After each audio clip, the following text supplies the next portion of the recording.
It's 94.7 Blair Radio. Our local guest segments are brought to us by RVR Bank. Want to say again, thank you to RVR Bank for being fantastic partners and sponsors of ours. And today we bring in a neighbor to the east a little bit here, Devney Acres, and it's Brennen. Is that correct? Yep. So, Brennen, welcome. Thank you for coming in today. And we just wanted to get a little bit of information and learn about what you have over there. So you wanted to be able to come in and talk about that. So tell us, what is Devney Acres? Yeah, well, thanks for having me. So Devney is actually pronounced Devney, but Devney, sorry. Well, I can fix that. but yeah, we just started our farm last spring of 2025. So basically, what we offer is we are an agritourism site that is based around kind of sharing agricultural experiences and providing agricultural education to the community. That was kind of our primary goal when we started up. We've expanded a little bit by building our event venue recently, which that venue holds up to 170 people, and it is multi-purpose. So we still use it for educational activities. It's a good place to bring schools in and have classes, hold other courses in there for the general public. So that's nice to have, but we also offer weddings and birthday parties and other events in there. So we're really just looking to expand the types of activities that we offer and the education piece that we offer. And we've really grown in less than 2 years, so we're excited for all the upcoming growth. So where did the ultimate idea come from? There has to be a start, and sometimes things just outgrow it. Is that kind of what happened to you? Yeah, so I do like to tell the interesting backstory, especially when people visit, so they can hear it firsthand. But what started out was this property we purchased about 6 years ago. We did not have the intentions to do this. So I will say that none of the things that we're doing now was really ever planned. It all just grew into that. What started out as an acreage for the family, kept growing as we acquired more animals just for fun, essentially, and for personal use. Well, eventually the amount of animals that we had kind of outgrew what we were kind of willing and able to take care of, and willing to, pay for all the associated feed and vet bills and things like that. So we started thinking about how we could get creative, and how, we weren't really interested in, butchering the animals. It was more about having the animals for the acreage and the experience. So we didn't want to go down the route of livestock and consuming livestock. But what we did want to do is start testing, would people want to come out and see these animals? If we charged a small fee, would that just cover the feed bills? And then, sure. Maybe a part-time weekend job would cover all those bills. Well, that goal and idea quickly outgrew itself. So in 2025, which was our first year, we started in March. We had over 1,200 visitors last year. So what we expected to be maybe 100 throughout the whole year, sure, more than 10 times that. This year in 2026, we're already well over 2,000 visitors. And then as the business was growing and doing quite well, a lot better than what we had anticipated, a lot more interest than what we thought there would be, we kept growing it and seeing, what else would people be interested in coming out to see or coming out to do. So we added more activities, more classes, more events. And then as of September of 2025, that's when we decided to pull the trigger and build our wedding venue on the property. So 170 person capacity. And just having that infrastructure on site makes the location a lot more desirable and gives us a lot more options as to what we can offer. Prior to that, all we had was a porta potty and an outdoor sink, right, which worked for what we thought we were going to do, but it didn't work when we started having over 2,000 visitors. No. So that's when we really moved into the environmentally controlled building, modern restrooms, kitchen, and started expanding kind of all the offerings that we provide. Sure. And now, really quick, into the wedding venue itself. We'll talk about everything else, but you kind of cued into that here for a second. That is it you set up for a wedding and then you can reset it for the reception and have everything in one spot? Yeah, so I mean, we have a lot of flexibility in what we can offer. We have an outdoor ceremony area built now, so that was under construction this summer, this spring and summer as well. That is now done. We've actually had 2 weddings already since the building got completed in late April. So we can have an outdoor ceremony and indoor reception. We can have an indoor ceremony.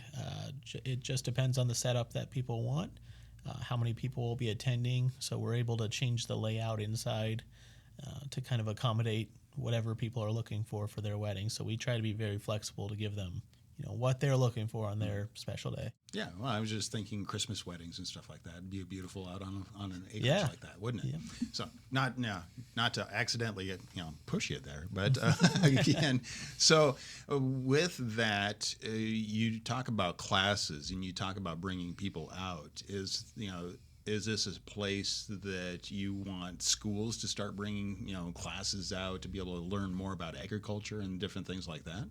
Yeah, for sure. So we've already had quite a few organizations come out for groups, including schools. We've already had about 4 field trips from local schools, both elementary and high school level.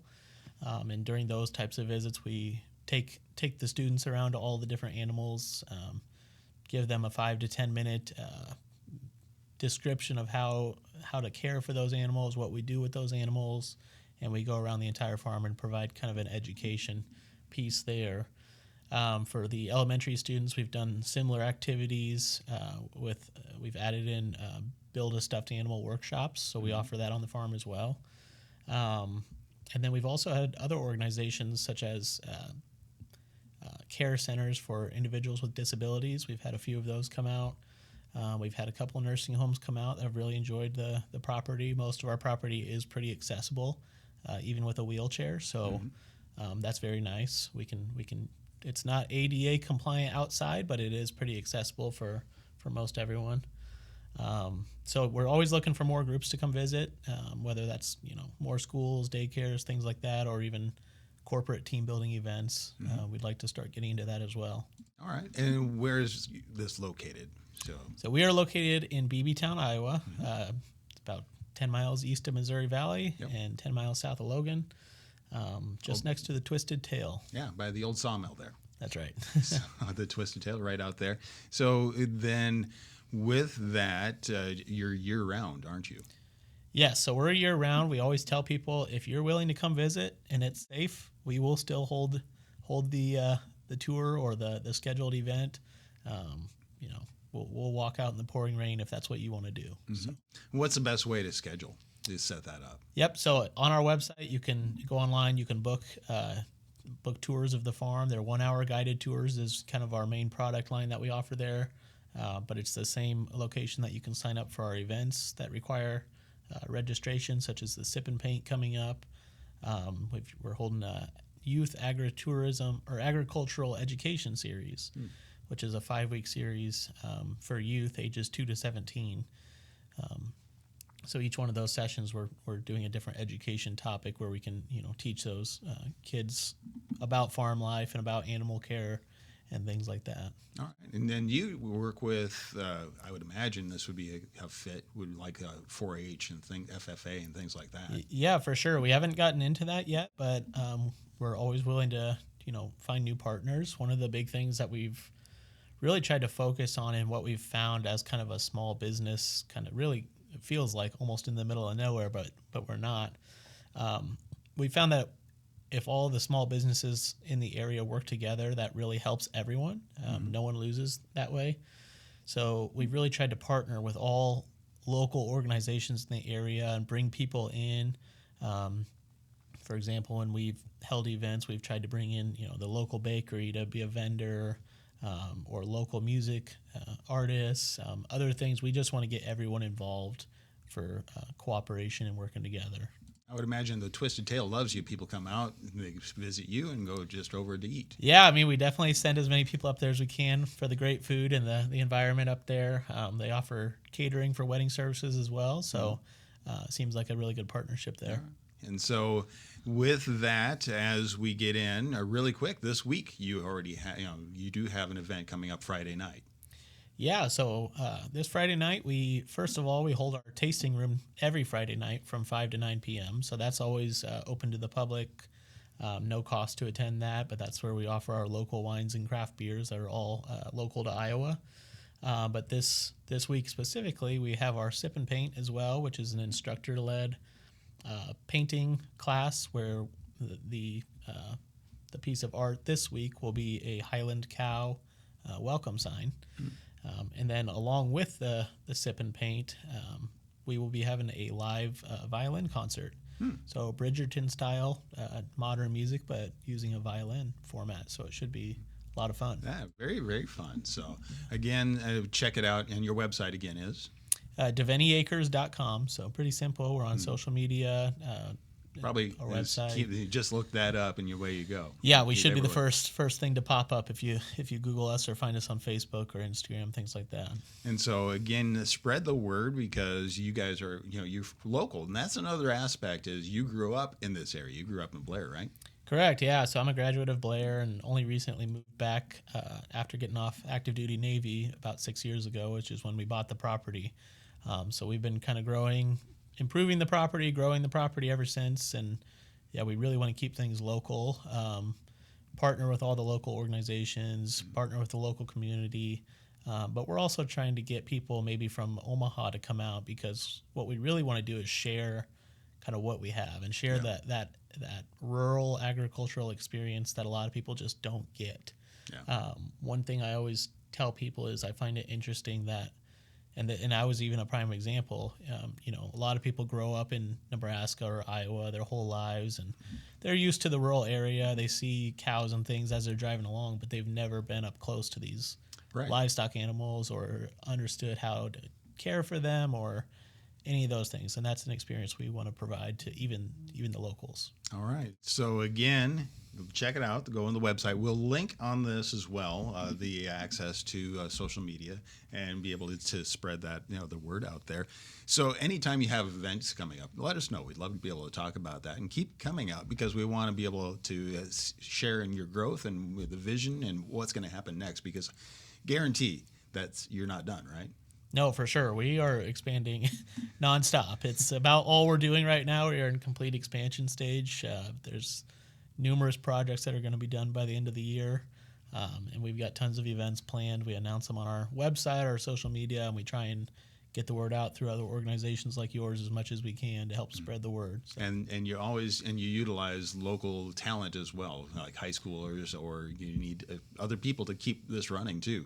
Yeah, for sure. We try and hire local and give high schoolers some work that they would really enjoy. But, we try and treat it as more than just a job for labor as well. We want to help educate these young people and, give them skills to prepare them for what's coming next, whatever that might be for them. Getting the future ready for them. All right. Well, thank you very much for coming in. And so, again, check them out. And then coming up this Friday, every Friday they have classes and they're open up there from 5 to 9. Yep, that's for the tasting room. For the tasting room. And so, but again, go and set up a time, do a tour, be able to find out a little bit more about our local area agriculture. Thank you for coming in today. Yeah, thank you very much for having me.